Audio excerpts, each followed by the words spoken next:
momento, fueron 5 años de trauma, en donde se atacó lo que más quería, que era mi seguridad. La Vicky que ha creado la cantante puede crear a la presentadora, o sea, puede seguir creando un nuevo personaje.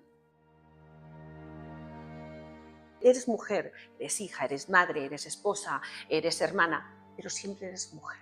Entonces a la mujer nunca tienes que dejar de nutrirla, de alimentarla, de regarla. El momento que dejes de regar a la mujer, dejas de regar todo lo que son los apéndices de esa mujer, ¿no? Ponte primero tú la máscara antes de ponerse la persona de al lado. La vida es esa, ponte primero tú la máscara. No puedes ayudar a alguien si tú no te has ayudado. Estamos hambrientos por esos rayos de luz, porque nos dan la vida, nos ayudan no a vivir día a día, vivir hora tras hora. Yo llegué a un punto en que tenía que sobrevivir hora tras hora, no día tras día. Y fue una experiencia que me enseñó muchas cosas, pasando por un lugar muy duro, muy oscuro, pero me hizo más fuerte y más sabia y quizá incluso mejor madre. ¿Tienes conexión con tus muertos? Cuando tengo que tenerlo, sí. Con mi hermano, por ejemplo, que falleció, lo tengo. Yo pienso, al igual que mucha gente que lo ha dicho ahora, que la conciencia, que es energía, no muere. Y eso se me ha demostrado a mí. Cuando te vas a la otra casa, al otro hogar, cuando te vas, sigue estando la conciencia, sigue estando tu personalidad, sigue estando todo lo que era importante para ti. ¿Qué situación o persona, ahora que te vas a ir de este mundo, traerías para resolver antes de irte? Yo traería a mi hermano. Hay muchas cosas que no le dije. Es como que ya he copado mi tope de conflicto, pero no lo he topado, lo he sobrepasado, con lo cual cualquier cosa que me lleve a esa situación o a esa sensación de esa situación, salgo corriendo. Una cosa que aprendí es elegir mis guerras.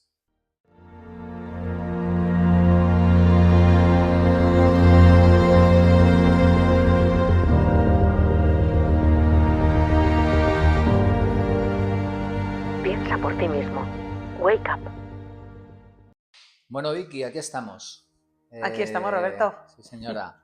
Esto, bueno, sabes que es un espacio dentro de... Nos han dejado un rinconcito, Wake Up. Alex, el creador y el desarrollador de Wake Up, pues bueno, generó una idea de que vivimos en un mundo donde hay mucho postureo, donde hay vivimos cara hacia el exterior. Todos en mayor o menor medida tenemos un gurú dentro, nosotros, y se trata en este espacio de que seamos los menos gurús posibles, ¿no? O sea, de ir en contra un poco del sistema, por eso se llama el espacio antigurú. Antigurú, está bien, está muy bien. Sí. Wake up, despierta, está bien. Exactamente. Yo creo que si estamos despiertos siempre pasan cosas interesantes. Total, entonces bueno, pues eres la primera... Uy, qué bien, de punta de lanza, bueno, esa es la historia de mi vida, no te preocupes. Claro, lo tengo ya muy asumido ir de punta de lanza. Claro, supongo que pasarán por aquí personas pues conocidas, otras personas desconocidas, pero siempre desde el ser humano con cosas importantes que aportar. Y yo cuando le comenté a Alex que me apetecía mucho que fueras tú la primera entrevistada, es porque más que una entrevista, tú y yo hemos tenido charlas donde hemos traspasado la barrera del personaje, ¿no? Sí. Creo que me parece fantástico que seas tú la primera que represente este espacio, ¿no? Como la antigurú. La antigurú, pues eso es un honor ser antigurú y la punta de lanza de un espacio tan bonito, tan íntimo y creo que también tan necesario. Estupendo. Por cierto, sí, yo te voy a ir esto más en modo charla. Yo no soy un entrevistador profesional, como sabes.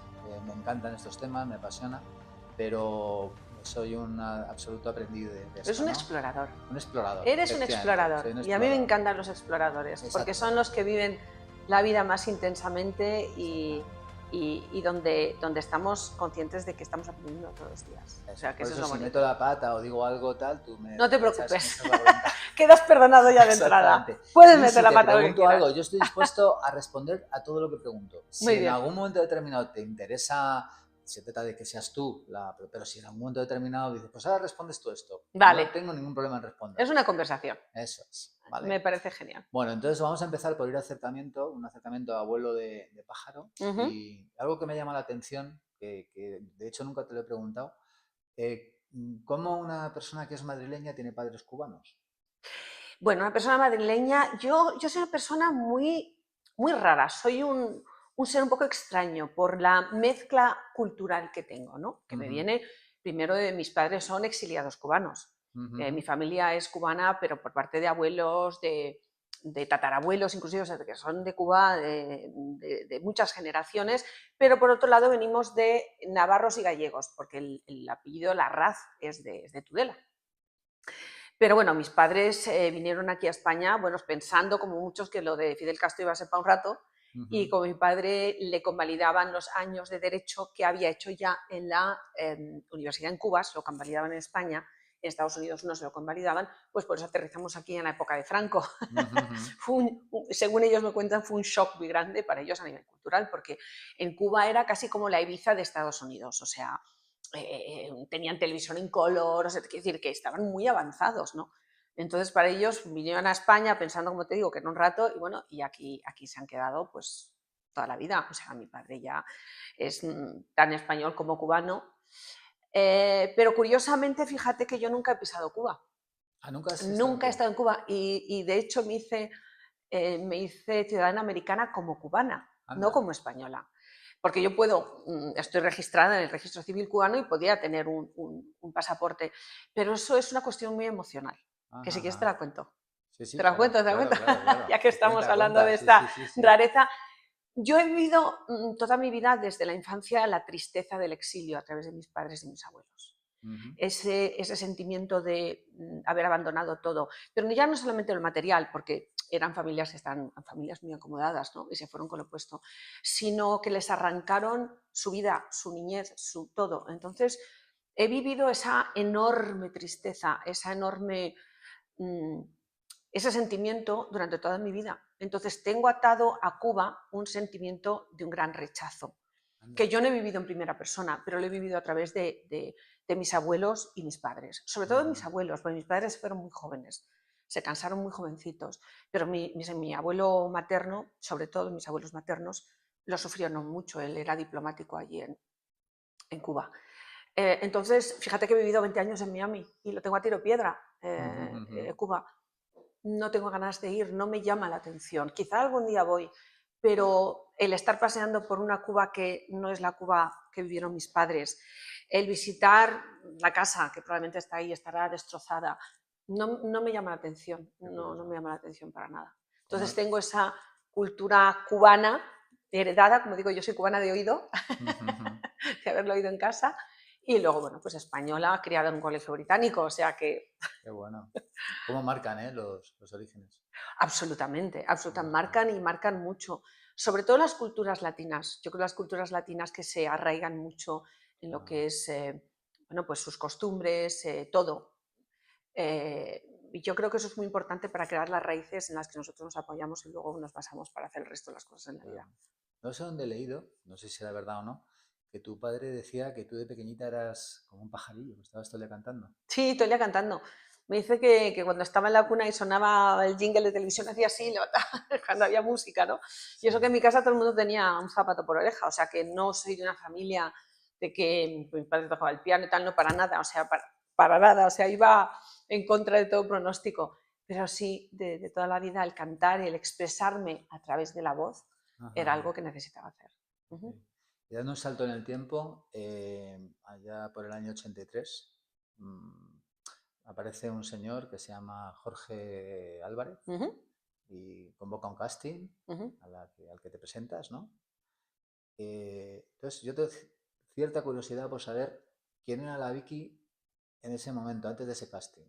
¿Cómo era la vida de Vicky? Pues no fue un poco así, te voy a corregir un poquito esa parte. Jorge Álvarez, mi madre era la maquilladora de las estrellas. Ella maquillaba a todos los artistas de la CBS en aquel entonces, lo que es Sony ahora. Entonces maquillaba a Pecos, maquillaba a Tequila y tal, y Jorge Álvarez era uno de los productores de la CBS. Entonces mi madre, como buena madre del artista, ¡ay, tienes que oír a mi hija, tienes que oír a mi hija! Entonces, un día, ya de tanto ir Jorge Álvarez a mi madre, dijo, venga, va, le hago un casting a tu hija. mira, imagínate tú, ¿no? Entonces, pues yo me presenté al casting, preparé 2 canciones, una en inglés y una en español, y él se quedó muy impresionado. Era un hombre de pocas palabras, pero me acuerdo que salió del cuarto sin decir nada y volvió a entrar, pero con el director de la CBS. Dijo, vuelve a cantar. Entonces, en ese momento yo supe que algo bueno había hecho. ¿Quién era la Vicky antes? Pues la Vicky antes era, yo creo que sigo siendo la Vicky de siempre. No he perdido, o quiero pensar que no he perdido la niña que llevo dentro.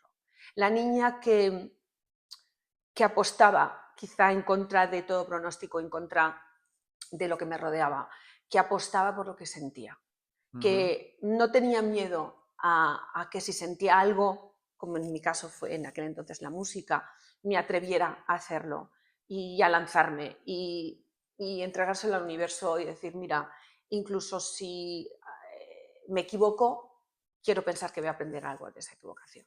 Entonces, Vicky, la niña, la que se presentó en ese casting, impulsado por una madre apasionada, sigue siendo la misma niña que sigue apostando, obviamente con todo un mundo musical y con todo un mundo que va cambiando a mi alrededor, ¿no?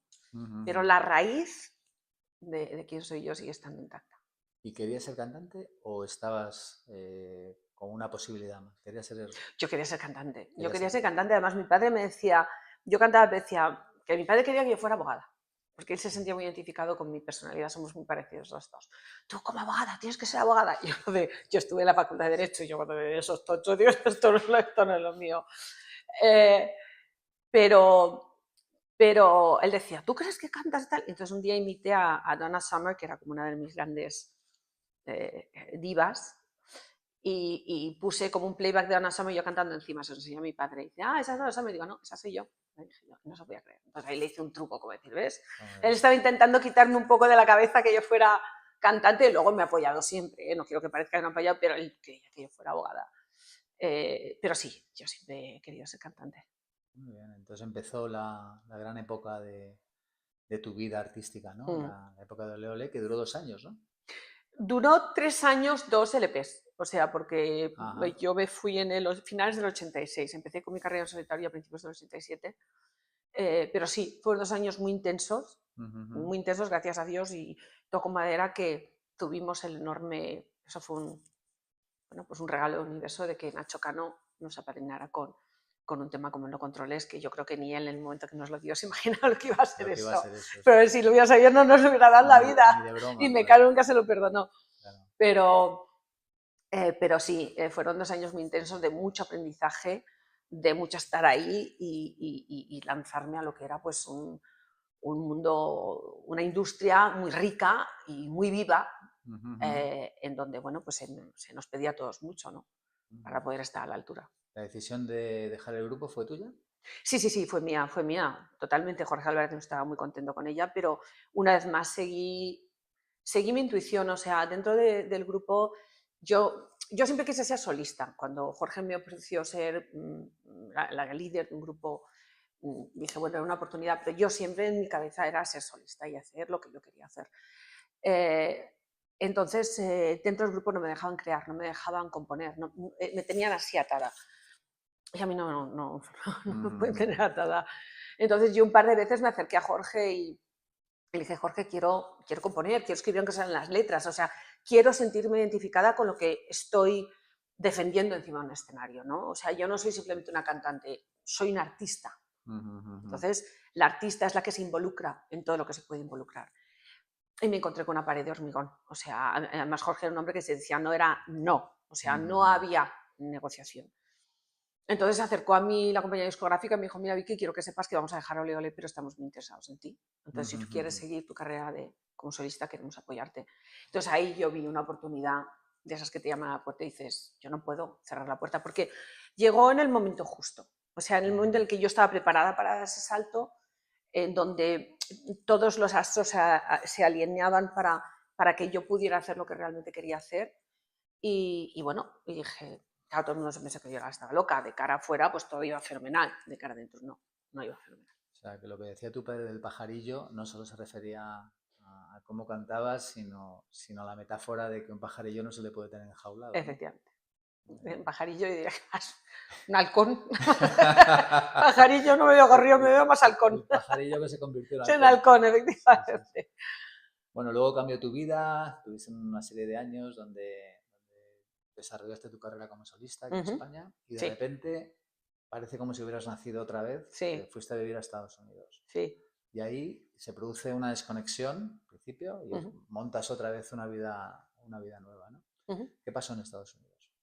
Que eso yo creo que es una gran... Pasó antes de Estados Unidos. Yo en mi vida todo ha sido como... Todo está conectado. En mi vida nada está desconectado. Y por eso me parece tan... Y por eso nunca me he arrepentido nada de lo que he hecho, porque todo ha tenido un porqué en mi vida. Cuando estoy 3 años de solista, el mundo de las mujeres solistas en este país es muy difícil, muy difícil. Y eso que está arropada por una gran compañía discográfica, con grandes producciones. O sea que en ese sentido me siento muy afortunada. Pero... además estuve en la OTI, representé a mi país con el Bravo Samurai, que se convirtió en un enorme éxito. O sea que puedo decir que mi carrera en solitario fue una carrera de gran éxito en una industria muy difícil para las mujeres. Pero hay una cosa en la que yo tengo mucho miedo, y es en convertirme en la caricatura de mí misma, en sentir que de alguna forma no estoy evolucionando. Entonces, cuando acabé el tercer disco, como solista, como Vicky Larraz, el de Huracán, que fue en el 92, era un año en que venían las Olimpiadas, venía Madrid como ciudad cultural, o sea, pasaban muchas cosas ese 1992.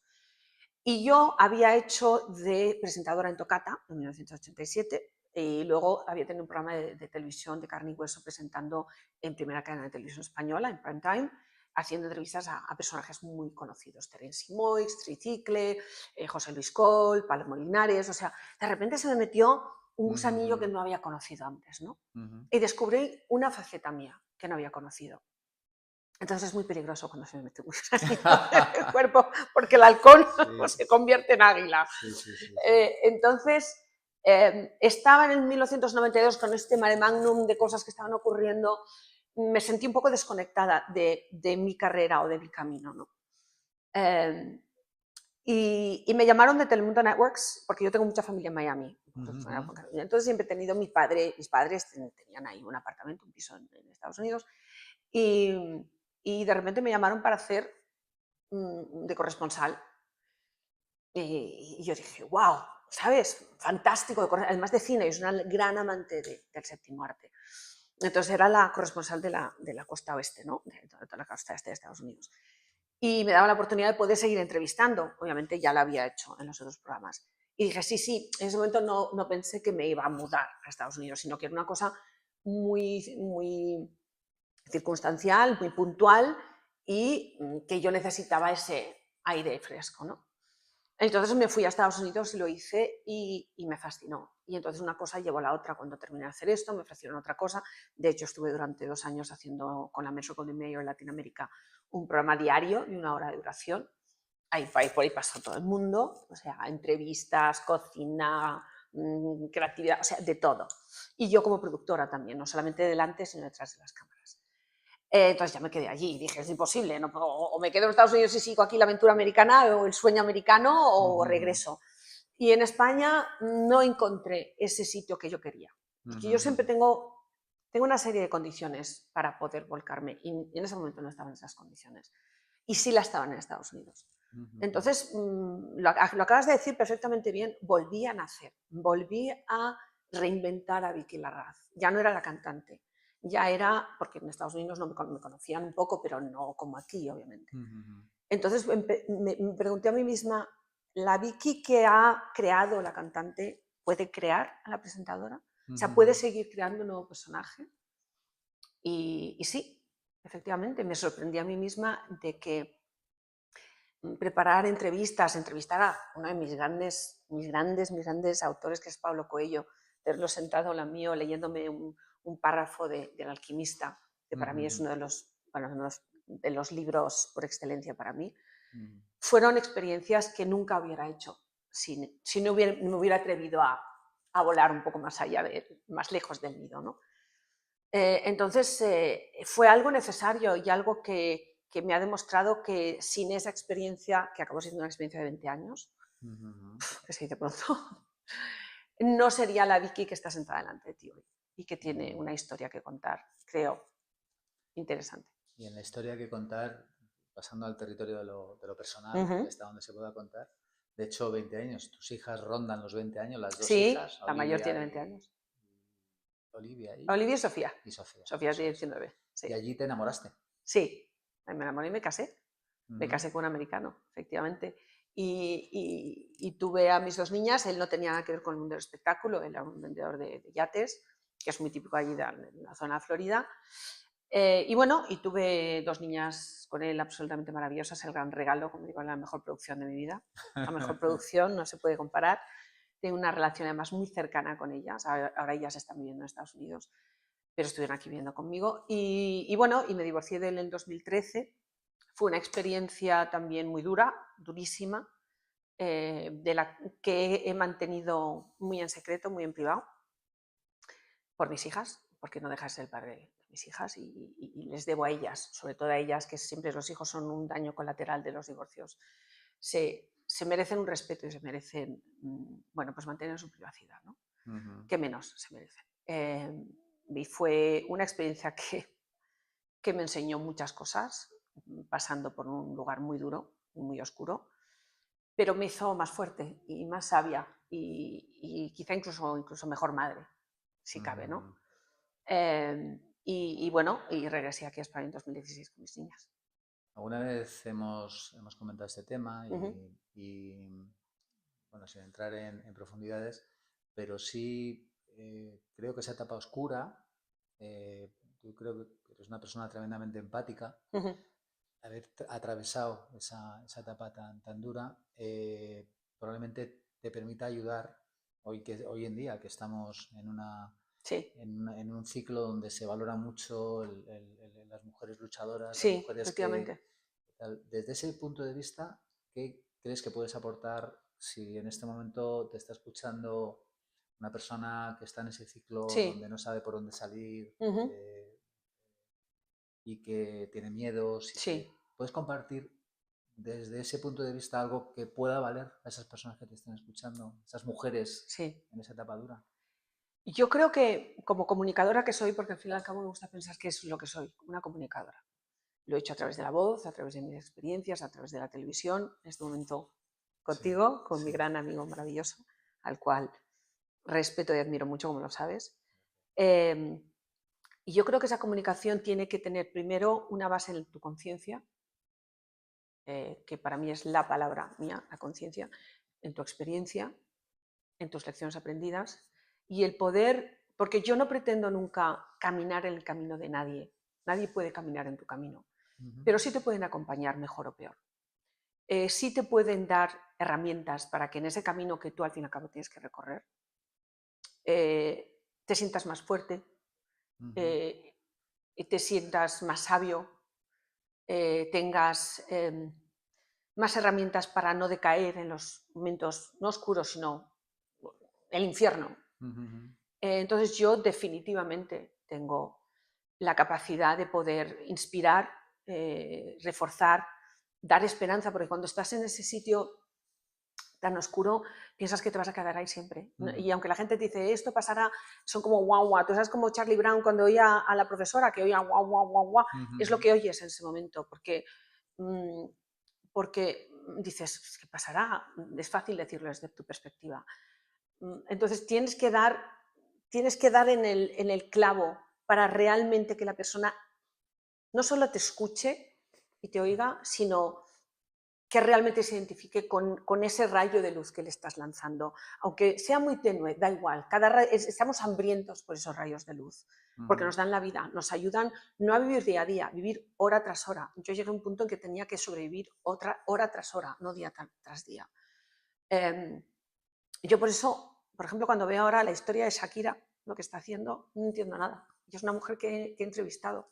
Yo he entrevistado a Shakira en Colombia al principio y la creo una mujer fuerte y la creo una mujer que debería, por esa plataforma que tiene, de inspirar a muchas mujeres. Y he de decir que me da mucha pena ver lo que está haciendo con todas estas canciones dedicadas a Piqué y a la historia de Piqué y a Clara y todo esto.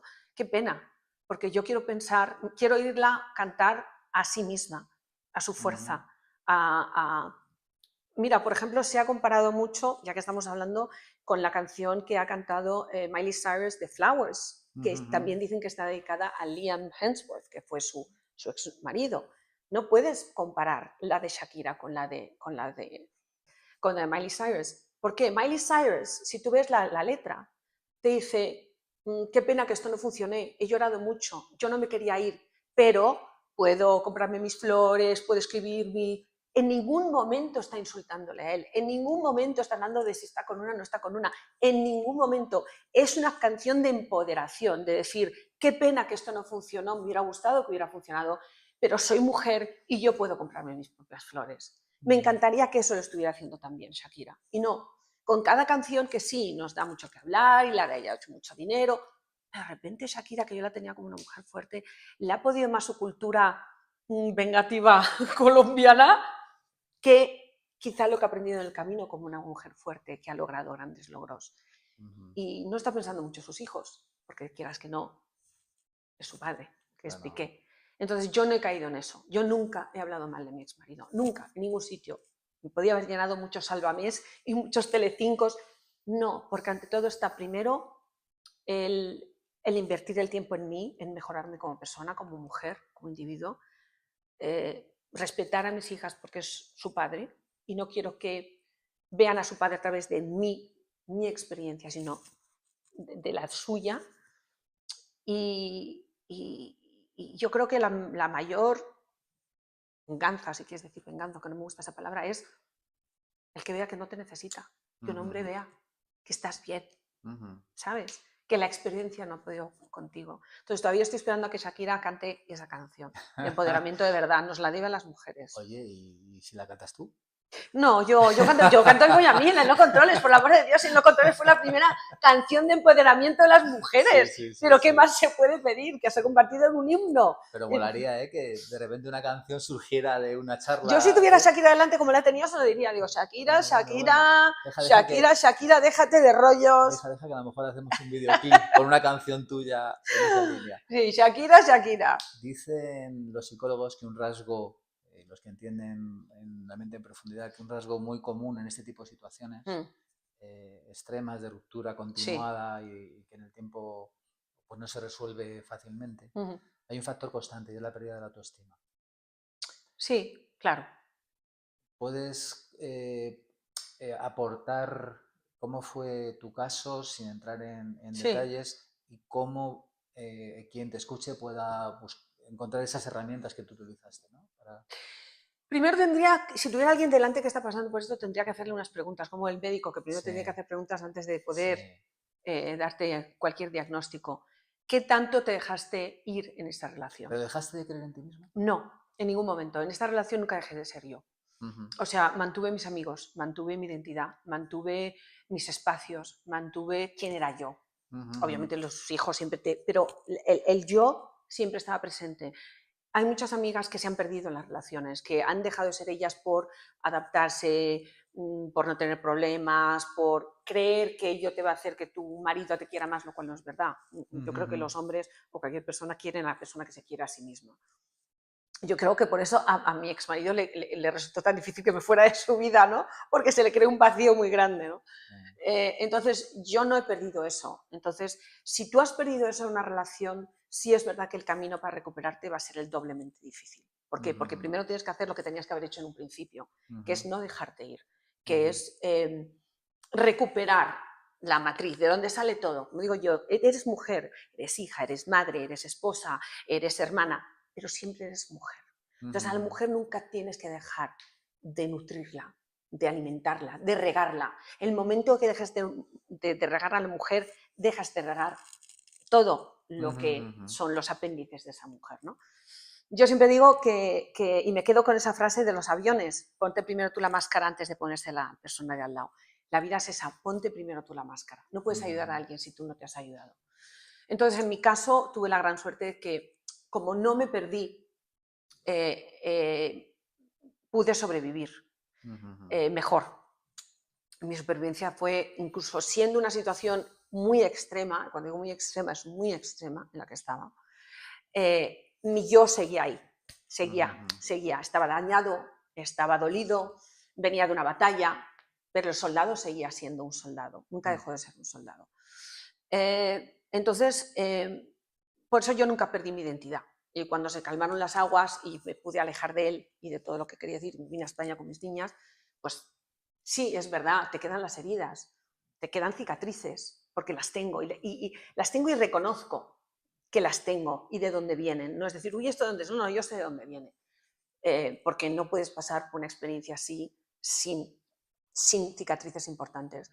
Pero esas cicatrices, como decías tú muy bien antes, me ayudan a poder quizá ayudar a otra gente a pasar por eso. Entonces, lo primero que le diría a la mujer que tengo delante, que se está separando, es ¿qué tanto te dejaste en el camino?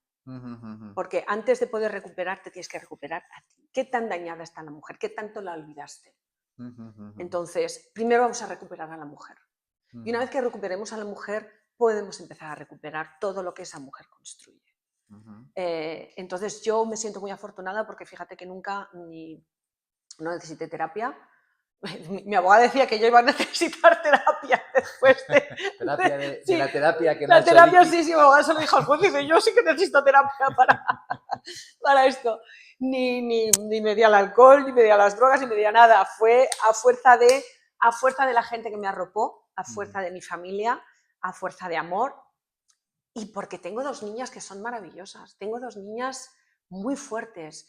Quiero pensar que el universo me dio a dos ángeles que cuando las miraba sabía que todo esfuerzo iba a valer la pena y siempre creyeron en mí. Y muchas veces cuando yo estaba llorando desesperada porque no podía más, oía la voz de mi hija pequeña, Sofía, y decía, mamá, todo va a salir bien. Y te lo decía una niña de 9 años, pero te lo decía con una voz de un alma vieja, como diciendo, mamá, todo va a salir bien. Te lo decía cuando veía a su madre llorando desesperada. Impresionante, ¿no? Sí, y yo cuando veía a mi hija decía, qué suerte tengo, Dios, no te olvides del gran regalo que te da el universo. Y tengo una unión con mis hijas a día de hoy espectacular, que por desgracia su padre no tiene, y es una pena, y es una lástima. Pero es el gran regalo de mi vida y no me lo quita nadie. O sea, fueron el motor tus hijas para... Hombre, mi motor absoluto, y como te digo, si ellas me eligieron a mí, porque quiero pensar que nos eligen como padres, me siento muy afortunada que me hayan elegido como madre. Y quiero honrar esa elección. ¿Hablas con ellas todos los días? Todos los días, todos los días. Y me cuentan las cosas más pequeñas, las cosas más grandes. Yo soy el paño de lágrimas y lo sé todo porque tengo una relación muy bonita con ellas.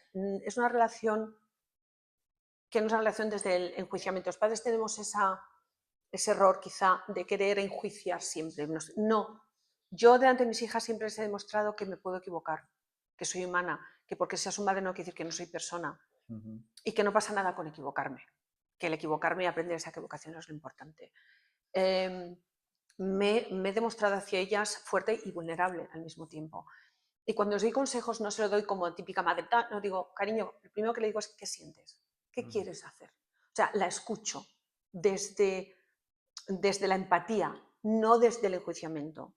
Y desde muchas veces decir, mira, mi amor, yo no sé cuál es la solución porque realmente tienes que hacer algo con lo que tú te sientas cómoda, pero le doy varias opciones. ¿Con qué te sientes cómoda tú? Entonces, como nunca se han sentido juzgadas, y las dos son extremadamente distintas, totalmente distintas las dos, por eso siguen viniendo a mí.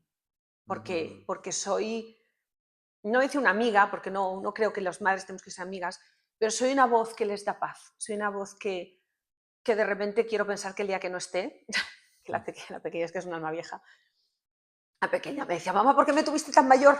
Yo te quiero cuando... Digo, sí, estaré a tu lado. Como una gente, no, mamá, yo quiero que estés ahí. Digo, sí, hombre, sí, hombre. Pero quiero pensar que soy eso, soy una voz que esté o no esté en la tierra siempre va a resonar como un pepito grillo, ¿sabes? Y eso para mí es un gran regalo y un gran honor el poder ser eso en la vida de mis hijas. Por dar un salto ya en ese ciclo, a ver si eres capaz de decirme en una palabra bonita. ¿Una solo? En 3 palabras bonitas. Das 3, vale. Pero de 3 situaciones diferentes. De tus 2 hijas y de tu ciclo de pareja. En 3 palabras bonitas. En 3 palabras, el de mis hijas. En mis hijas es, vamos a ver, el de mis hijas sería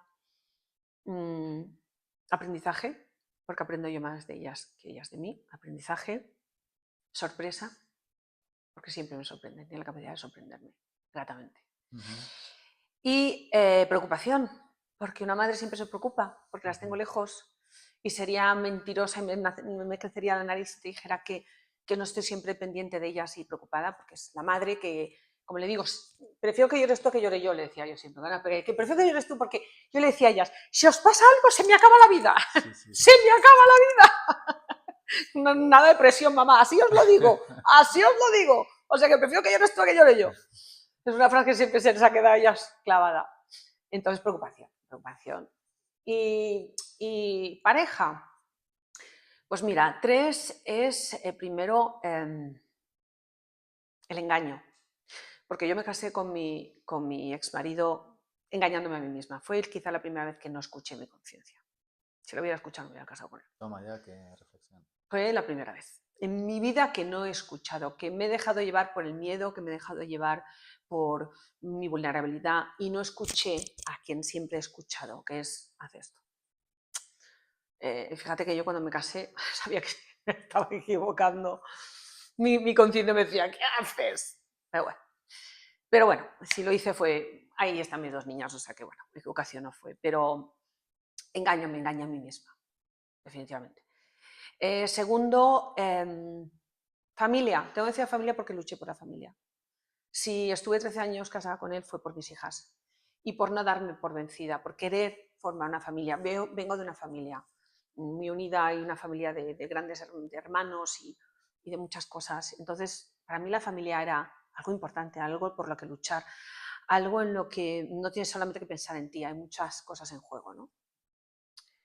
Y la tercera palabra sería... La tercera palabra sería dejar ir, dejar ir. El aprender a decir, no tener miedo a dejarlo ir, porque ya no pertenecía, porque ya no me tocaba seguir luchando por algo que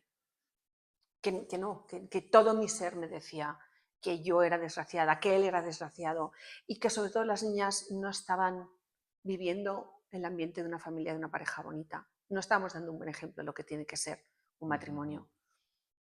Mis hijas ahora, en la pareja que tengo ahora, sí me ven feliz, me ven riéndome, me ven total, me ven como soy yo, la energía que quiero que ellas conozcan para que luego ellas busquen eso y sepan que existe, ¿no? Entonces, el dejarlo ir. Joder, qué bonito. Qué aleccionador. Dejar ir, la verdad es que es sí. una frase y una reflexión muy bonita. ¿La película de tu vida?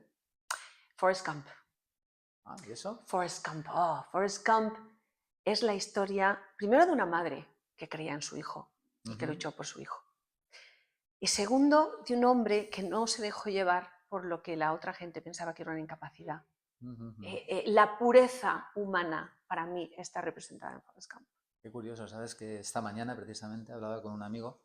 A mí la película Forrest Gump, que yo no la diría como la película de mi vida en un primer momento, pero hay una escena de mucho aprendizaje. Sí. Y es que yo me la digo a mí mismo, sí. porque tengo una naturaleza competitiva, un ego competitivo, y entonces tengo que contrarrestar a veces, ¿no? Y es la escena donde Forrest Gump empieza a correr mucha gente detrás de él. Y hay un momento en el que él se para y dice, ¿Por qué te has parado? ¿Para qué corremos?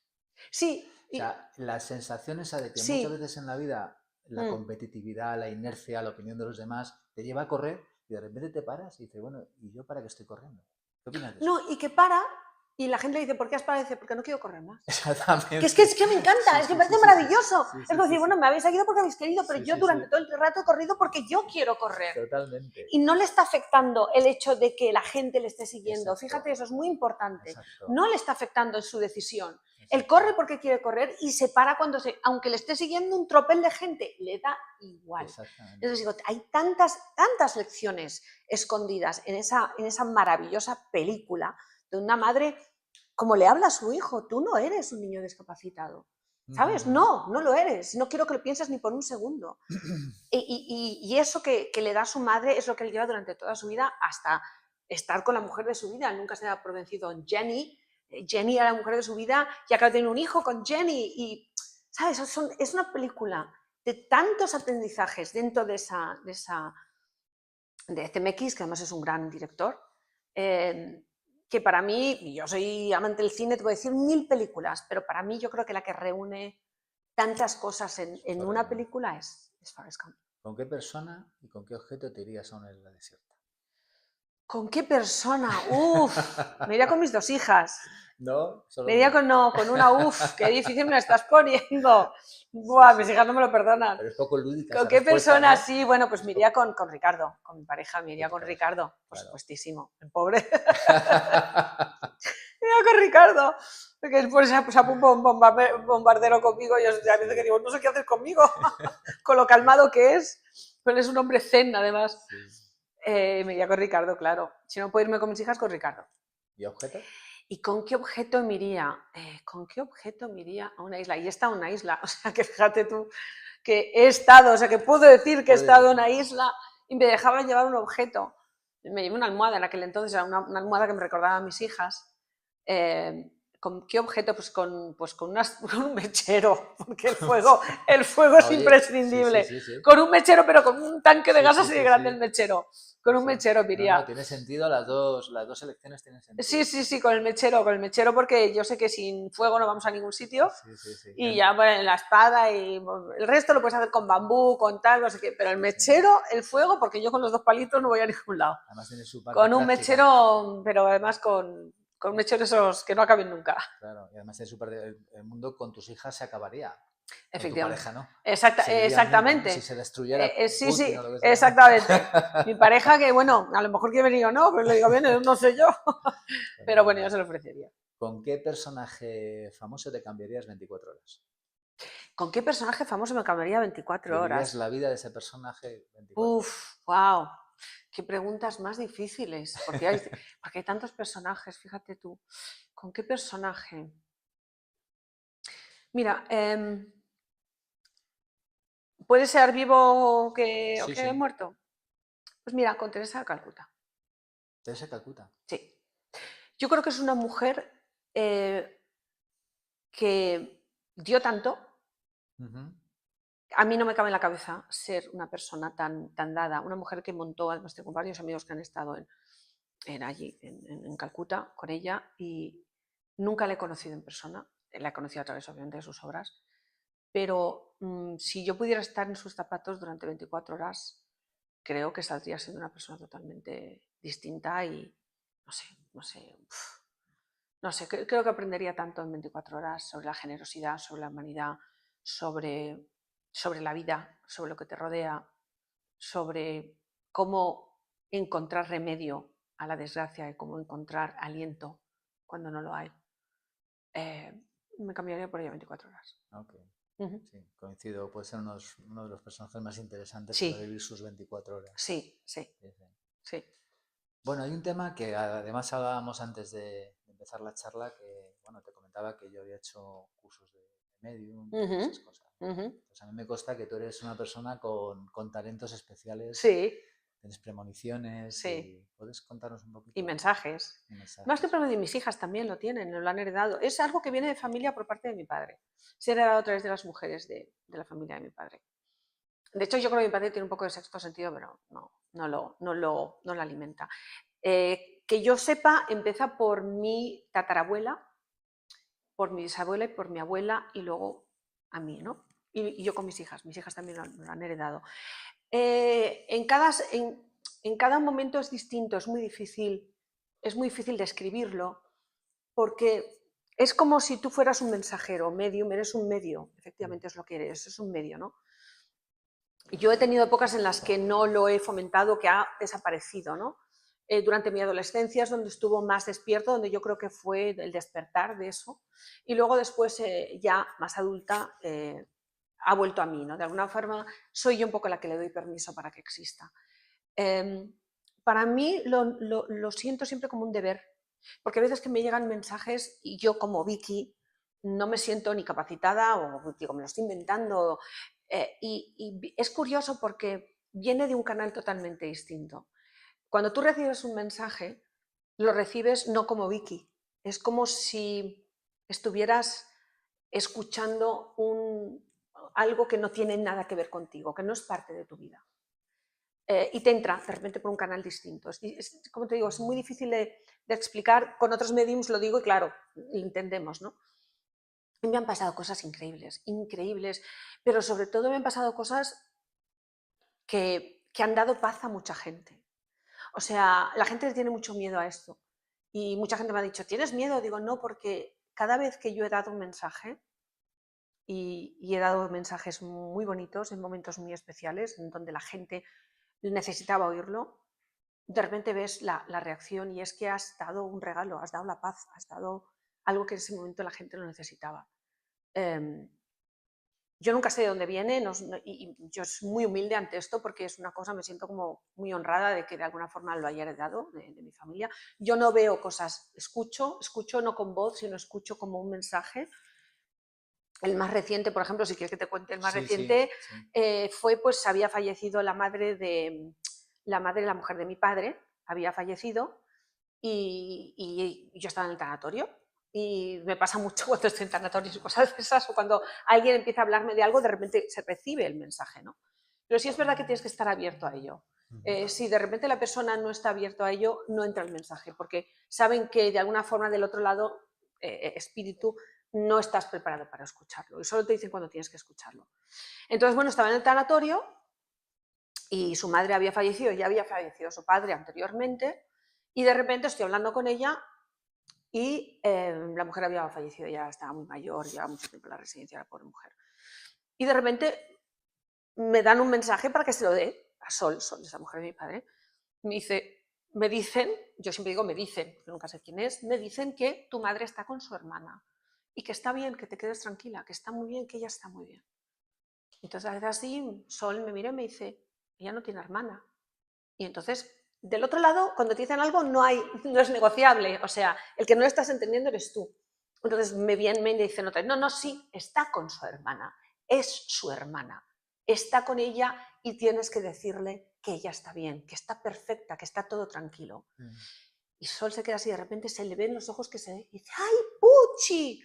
Dice, Puchi era su hermana, siempre decían que eran las hermanas. Puchi se había muerto hace unos años y nadie se le había ocurrido, Puchi, ¿sabes? Digo, no ha venido su marido, ha venido su hermana, dice que está con su hermana. Y de repente se le cambió la cara y dice, ¡ay, Dios mío, qué bien! Entonces ya del otro lado, cuando se han dado cuenta que tienes el mensaje, se van, diciendo, ya ha estado el mensaje, se han enterado, por si no, no se van. Si cuando ves que no lo has recibido, insisten. Entonces dijo, sí, pues está con Puchi, está con su hermana, la vino a recibir porque te vienen a recibir. Cuando te vas, te vienen a recibir. Y está muy bien. Bueno. Toda la familia hablando de eso. ¡Ay, se está con Puchi! Me ha dicho, bueno, no te puedes imaginar la alegría, la paz, la tranquilidad. Bueno, les di el mayor regalo del mundo. Entonces, el poder ser, de repente, una herramienta que da estos pequeños mensajes de aliento, o de esperanza o de tranquilidad, pues me siento muy, muy honrada, gracias a mi familia paterna y a las mujeres que me lo han dado, y yo también a mis hijas se lo he dado. ¿Tienes conexión con tus muertos? Cuando tengo que tenerlo, sí. Con mi hermano, por ejemplo, que falleció, lo tengo. Con mi hermana, yo siempre hemos dicho que somos 5 hermanos, pero somos 6 hermanos. Yo perdí a una hermana con 7 días. Murió, bueno, realmente fue una negligencia médica y a raíz de eso mi padre ha creado una asociación de negligencia médica. Pero como que no se hablaba de eso, nunca se hablaba de mi hermana Cristina. Estaba entre medios de mi hermano Gustavo y de mi hermano Mario. Y yo siempre me molestaba aquello de que somos 5 hermanos. No digo, no, somos 6 hermanos. Y mi madre nunca visitó la tumba de mi hermana. Era como que la enterraron y todo el mundo, del dolor y del trauma que fue esto, pues como que... Entonces yo siempre, además nació el Día de Reyes, el día 6 de enero. Entonces yo siempre tenía, últimamente los 2 últimos años, yo tenía no, yo voy a ir a ver la tumba de mi hermana y yo voy a ir a poner a mi hermana donde se merece. Entonces llegó el día 6 de enero y yo cogí el este del roscón y quería ir a ver su tumba. Le pregunté a mi padre, papá, ¿dónde está enterrada? Porque no sabíamos, o sea, nadie sabía nada. Bueno, mi padre sí, porque había estado, mi madre nunca estuvo, ¿no? Y me dice, está en la Almudena. Digo, ¿sabes dónde está? Pues la Almudena es un mundo. ¿Sabes dónde está la Almudena? Y entonces me mandó dónde estaba enterrada mi hermana. Entonces ese 6 de enero yo no tengo coche, mi novio se tenía que ir con sus hijas, pero yo quería ir a visitarla el Día de Reyes, quería llevarle esa figurita roscón. Y mi manager, Guillermo, al cual tú conoces, me llama por teléfono y me dice, oye, ¿cómo estás y tal? Digo, es que estoy con ansiedad, quiero ir a ver a mi hermana, quiero ir a visitar su tumba, como que ella me llamaba. Y me dice, ¿pero dónde está en la Almudena? Y le digo, mira, está aquí. Dice, pues está al lado de mi familia. Está enterrada al lado de mi familia. No me lo puedo creer. Si mi familia está en el 317 y tú estás en el 316. Ahora te voy a buscar y te llevo. Entonces me llevó. O sea, mi hermana quería que yo fuera. Ella me dio la forma de llegar. Entonces, cuando me llegó allí, era una tumba que no tenía nombre, no tenía una tumba abandonada porque había sido abandonada. Y dije, no va a estar abandonada más. Entonces, le llevé flores, le puse su nombre, le puse un mensaje de toda la familia, la visité y fíjate tú que cuando limpié la tumba, en nombre de todos, porque yo estaba haciendo una labor para todos, pero fíjate que el día que voy a limpiar la tumba, primero fui a visitarle, el día le puse su y sus flores, pero luego fui con mi novio a limpiar la tumba y todo esto, y de repente digo, ¿pero qué día es hoy? Y era el 14 de enero, que había sido el día que la enterraron. Sin saberlo, estaba limpiando su tumba el día que la enterraron. Madre mía. 57 años más tarde. Y bueno, desde entonces le mandé la foto a mi padre ha visitado la tumba. Ya la tumba estaba con flores, con un ángel que le he puesto, con su nombre, con una dedicatoria de parte de todos. Y se lo mandé a mi madre. Mi madre no sabía nada. Y lo que mi madre ha podido llorar, pero era un llanto como de cerrar un ciclo, un llanto de reconocimiento, un llanto de alguien que ha estado durante 57 años no queriendo ver y de repente ya veía por fin la tumba de su hija, con su nombre y con sus flores. Me dio las gracias desde el corazón y le dije, mamá, lo he hecho por todos, pero sobre todo por ella, porque ella está con nosotros, ella no está ahí, pero ella se merece, aunque haya venido 7 días, podía haber sido yo me podía haber sido enfermado y podía ser yo la que estuviera ahí en vez de ella. Entonces recuperé a Cristina y volví a darla lo que se merecía, ¿no? Qué bonito, Vicky. Y eso es una de las cosas que he hecho este año y de lo cual me siento muy, muy orgullosa. Qué bonito, Vicky. ¿Y con tu hermano? Pues con mi hermano sí, mi hermano además es una persona que siempre aparece de vez en cuando, él está muy unido a su hijo. Mi hija, por ejemplo, una vez iba yo a Canarias y su hijo vive en Canarias. Mi hermano falleció cuando su hijo tenía 7 años y fíjate que me voy a Canarias y iba a ir una noche y no iba a llamar al hijo, digo, voy a la noche, el pobre, a meter un berenjenal y tal, y ahora no le voy a llamar a Gustavo, se llama como el Gustavo, no le voy a llamar. Y entonces llego a casa y me dice mi hija, mamá, Gustavo, su tío, lleva persiguiéndome todo el día, yo no sé qué quiere, pero lo siento, claro, ya sentía el espíritu de mi hermano persiguiéndole por toda la casa. ¿Qué pasa? Y yo digo, ya sé lo que pasa. Entonces en voz alta digo, vale, Gustavo, mira, voy a llamar a tu hijo ahora mismo, voy a quedar con él, no te preocupes. Y quedé con él esa noche y salí a cenar con él y ya. Le dejo tranquilo a mi hija. Mi hija decía, lleva persiguiéndome todo el día, mamá, ¿qué ha pasado? Bueno. Y sabía lo que había pasado. Entonces él de vez en cuando, él se pronuncia mucho a través de lo eléctrico. Enciende cosas, apaga cosas. Vino a visitar a mis hijas. No las conocía, pero las vino a visitar ya cuando falleció, porque ellas le vieron, la pequeña le vio. Y bueno, él está muy presente. Ya te digo, del otro lado no hay tiempo. ¿Con qué edad se fue? Tenía 40 años. 40 años. Impresionante, ¿eh? El tema de las conexiones y de la muerte y además yo creo que haces mucho bien en hablar de un tema que en esa sociedad está bloqueado, ¿no? Sí. La muerte. Está bloqueado. Somos y espíritu. Produce mucho sufrimiento sí. ese tipo de bloqueos, ¿no? Yo pienso, al igual que mucha gente que lo ha dicho ahora, que la conciencia, que es energía, no muere. Y eso se me ha demostrado a mí. Cuando te vas a la otra casa, al otro hogar,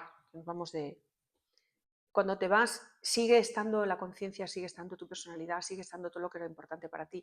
Mi abuela, cuando falleció, vino en un sueño, mi abuela materna, y me dijo una frase que se me ha quedado. Me dijo, el amor es lo único que te llevas. Qué bonito. Con lo cual es lo único en que realmente tienes que invertir. Es la única energía que te llevas a este lado. Con lo cual, ya te digo, ella se fue muy deprisa, además de que se murió de repente, no estaba lista la pobre, pero vino a mí muchas veces hasta estar ella tranquila, sabiendo que su marido estaba bien y todo. Y me dijo, el amor es lo único que te llevas. Con lo cual es en eso lo que tenemos que invertir, y en esa conciencia, y en esa empatía, tenemos una sociedad un poco perdida, tenemos una sociedad de adolescentes y niños que están creciendo perdidos, poco solos también, porque sus propios padres probablemente están perdidos y también están solos. Entonces, se necesita un pueblo, como dicen en Estados Unidos, it takes a village, se necesita un pueblo, se necesita que todos nos arropemos los unos a los otros para ayudarnos.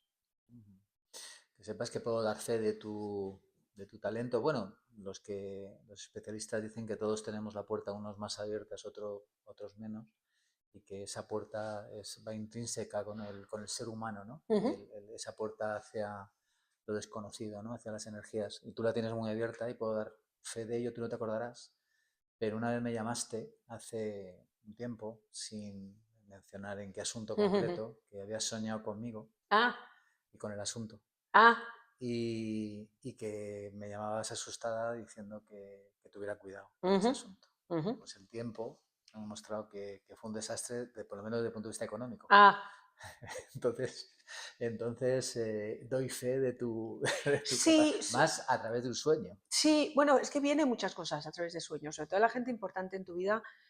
Un mensaje es un mensaje y yo pienso que lo tienes que dar y ese mensaje cobra vida a la persona que se lo vas a dar, no es tuyo. Como yo siempre digo, a la gente muchas veces le digo, acordaros de lo que os digo porque según os lo estoy diciendo yo me estoy olvidando, porque no es mi mensaje, es vuestro mensaje. Es para que vosotros lo recordéis, para que yo lo dé, pero que vosotros lo recordéis. Yo creo que los mensajes siempre tienen que escucharse y luego tú haces lo que sea necesario, ¿no? Y yo hay gente con la que estoy conectada contigo, estuve conectada desde el día que nos conocimos. Yo creo que nos hemos reconocido, las almas se han reconocido y probablemente nosotros que creemos en estas cosas venimos de varias vidas que a lo mejor éramos hermanos en otra y en la próxima seremos primos, o sea, ¿sabes? Hay como... en alguna amantes. Sí, y también, ¿por qué no? A lo mejor ya lo hemos ido, se nos ha olvidado, ¿entiendes? Marido y mujer, hemos tenido muchos hijos. Es que lo de hermanos y tal es más aburrido. Bueno, puede ser de todo. No sé qué, a mis hermanos me lo paso muy bien con ellos. Pero a lo que voy es que hay una serie de gente con la que por alguna razón hay una conexión, hay una familiaridad que no tiene nada que ver con la experiencia que tienes con esa persona. Y yo contigo la he tenido. Y por eso cuando me dijiste de hacer esta entrevista, para mí es un honor. Me estoy sentada delante de un amigo al que admiro, respeto, quiero. Bueno. Y aunque no hablemos durante mucho tiempo, da igual. O sea, la conexión es, no se toca, no se altera. Como si hubiéramos hablado ayer. Exactamente. Exactamente. Esas son las amistades, de verdad. ¿Cuál es la última vez que has llorado? Uy, la última vez que he llorado. Gracias a Dios puedo decir que no, que hace mucho, que hace mucho. Pues puede haber llorado a lo mejor una película, pues soy de las que lloran las películas. Así, además que no me importa, la gente, llorado, pues sí, he llorado, he llorado, y además que las películas hay que sentirlas. Igual que te ríes, lloras. Pues igual en una película he llorado. Pero gracias a Dios no recuerdo haber llorado hace mucho tiempo. Qué bien, sí. Pues mira, es una buena respuesta. Sí, quizá bueno, mira, probablemente sí he soltado una lágrima, no quiero decir llorar, cuando estuve delante de la tumba de mi hermana Cristina.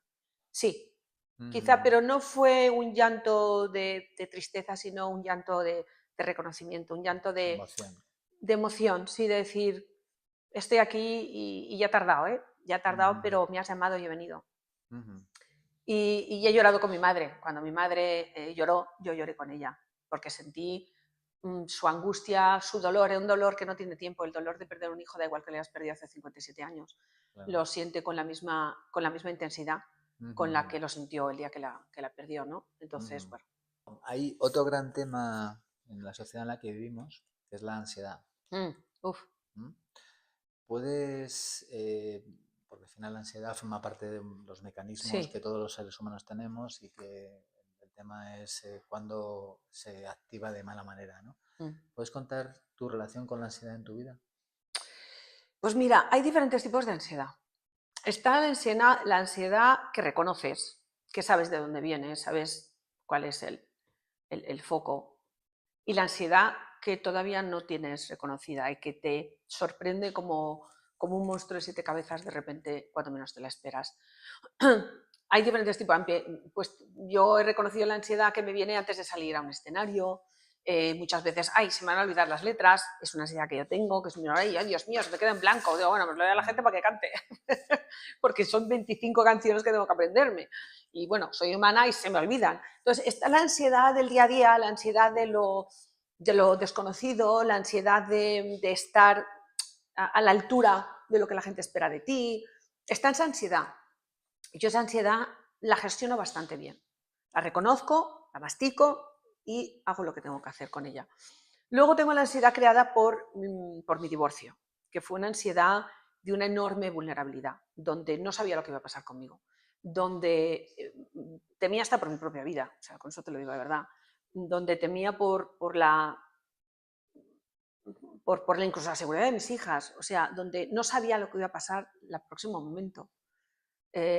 Y me sentí de la forma más una vulnerabilidad que no he sentido nunca y que a día de hoy ha dejado. Yo tengo lo que se llama como los que vienen del combate, ¿sabes? El síndrome, sí, yo tengo el síndrome, lo tengo, o sea, no lo he tenido nunca hasta después de esto. ¿Por qué? Porque hay ciertas cosas que ahora me detonan la ansiedad que antes nunca se me habían detonado. Cuando me siento de repente, el conflicto, por ejemplo, no puedo con el conflicto. O sea, cuando hay cualquier tipo de conflicto, hago cualquier cosa para que pare. O sea, lo que sea, salgo huyendo, lo que sea. No puedo con el conflicto, porque fueron 5 o 6 años de un conflicto intenso, horrible, y no quiero volver a sentirlo porque me dispara esa ansiedad, pero de una forma atroz. ¿Qué sientes? Atroz. ¿Qué sientes? Horrible, me ahogo, o sea, me ahogo muchísimo, o sea, tengo ganas de salir corriendo, de no estar donde estoy. Me da igual lo que pase, o sea, me da igual, simplemente no quiero, tengo que huir de esa situación, de esa sensación. También me produce mucha ansiedad, fíjate, las multitudes, tengo fobia de multitudes, o sea, cuando veo mucha gente y en un sitio también tengo que salir. Pero eso lo he tenido un poco siempre, lo que pasa es que con la edad se me ha acentuado más, ¿no? Pero esa ansiedad heredada por lo que me ocurrió en el divorcio es de las peores y la que menos sé gestionar. La tengo reconocida, o sea, sé de dónde viene, no es decir, no sé de dónde viene, sí, sé de dónde viene perfectamente bien, pero no puedo curarla porque se ha metido tanto en el tejido de mi psique, en el tejido de mi vida, en el tejido de la vulnerabilidad más profunda de mi ser, que soy consciente que no. Y yo nunca he sido de tomar nada, de tomar ni antiansiolítico, no lo he hecho.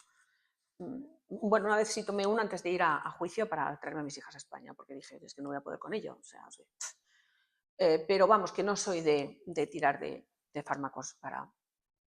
Y esa ansiedad es una ansiedad que va a vivir conmigo. Entonces no puedo con el conflicto, no puedo, o sea, no puedo. No puedo, es algo que antes sí podía gestionarlo mejor y podía enfrentarme a eso mucho mejor, pero hoy por hoy no, es que no. Es como que ya he copado mi tope de conflicto, pero no lo he topado, lo he sobrepasado, sí. Con lo cual cualquier cosa que me lleve a esa situación o a esa sensación de esa situación, salgo corriendo.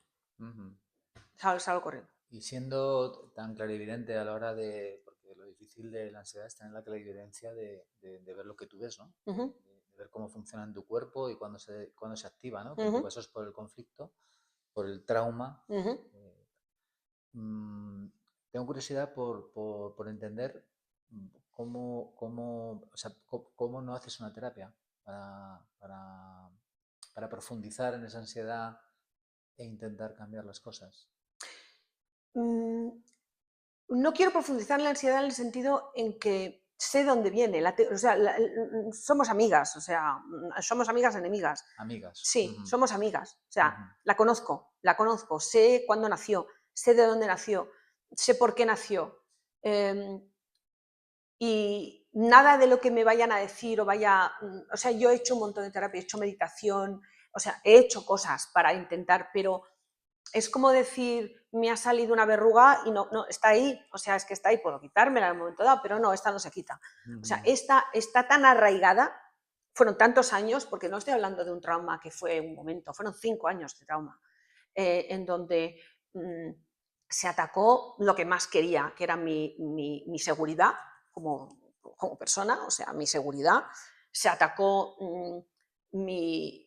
todo lo que yo poseía a nivel no de posesión económica, sino lo que me daba mi hogar. O sea, yo soy Virgo, si yo soy hogar, se atacó mi hogar, total y absolutamente. Me sacaron de mi hogar. Atacaron mi vínculo con mis hijas, no pudieron con ello, por supuesto, porque era mucho más fuerte de lo que pensaba el que atacaba, pero se atacó y por desgracia demostré también lo vulnerables que somos en el sistema jurídico, que cualquier persona puede decir cualquier cosa y va, ¿sabes? Aunque sea una mentira como un templo, da igual. O sea, aprendí cosas muy horribles, muy rápido y durante mucho tiempo. Entonces, no voy a suponer de verdad que ninguna te va a solventar. Es que no, es que no, tengo que volver a nacer de alguna forma.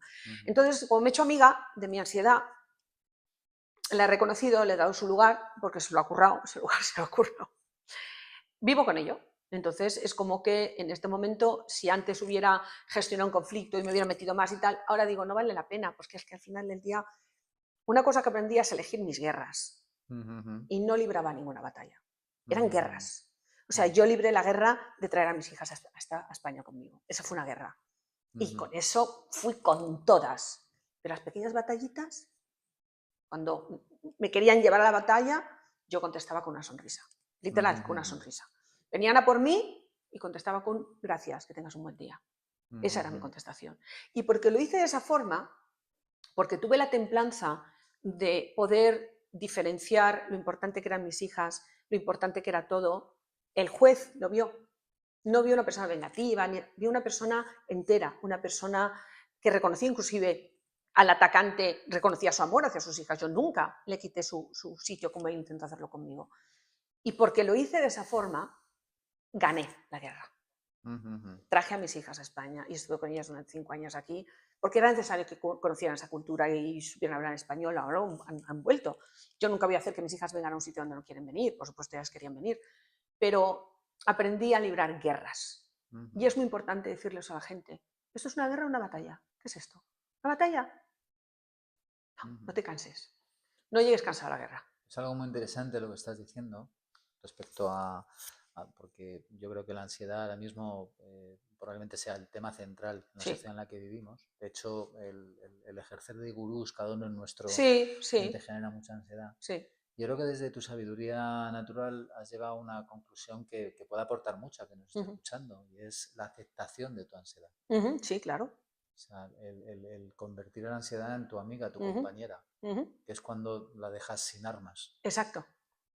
Ya no es un enemigo al convertirla en tu amiga, pero para que sea tu amiga tienes que reconocerla, tienes que saber de dónde viene. O sea, tienes que ser honesta contigo mismo hasta lo más, crudamente honesta. Y ser crudamente honesto es difícil porque tienes que aceptar los errores que has cometido.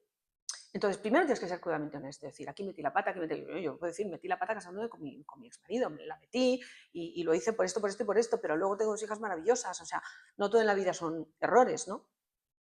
Pero creo que para poder reconocer esa ansiedad tienes que saber de dónde viene. Y hay veces que viene de un sitio que tú no sabes ni que existía. Puede venir arraigado en tu infancia, tú viene arraigado en cosas que no has querido mirar nunca. Entonces, para que sea tu amiga, primero tienes que hablar con ella. Porque si no es tu enemiga. Es tu enemiga si vive en la oscuridad. Pero en cuanto la llevas a la luz, en cuanto la llevas a un sitio donde puedes tener una conversación con ella, aceptarla y darle su lugar, deja de tener fuerza. Entonces, si has tenido una terapeuta. Yo. Exactamente. Sí, claro. Porque eso es lo que se hace con un terapeuta. Pues eso, me he tenido a mí. Muy bien, Vicky, pues gran mensaje. Bueno, volviendo al tema con permiso de la ansiedad, tema central de nuestra sociedad y de la vida del ser humano, que es la muerte. Yo soy de los convencidos que al final muchas cosas tienen explicación que no tienen aparentemente lógica si entendemos el miedo a la muerte de cada uno de los seres humanos y lo que hacemos y no hacemos en función de esa realidad inexorable.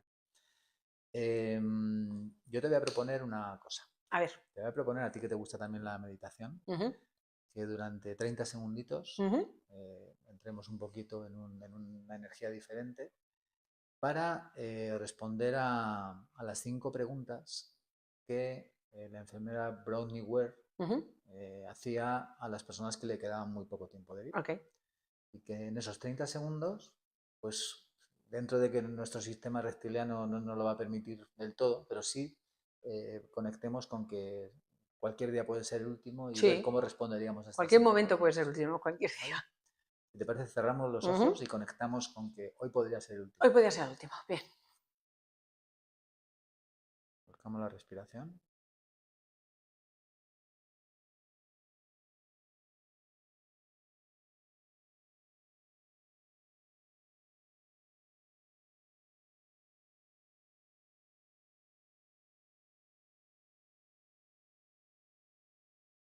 Hacemos una respiración profunda.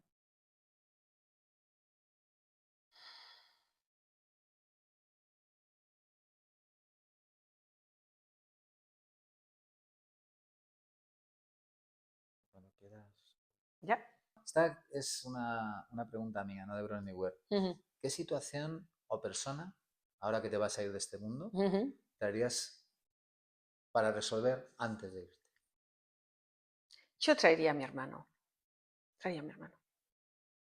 Hay muchas cosas que no le dije.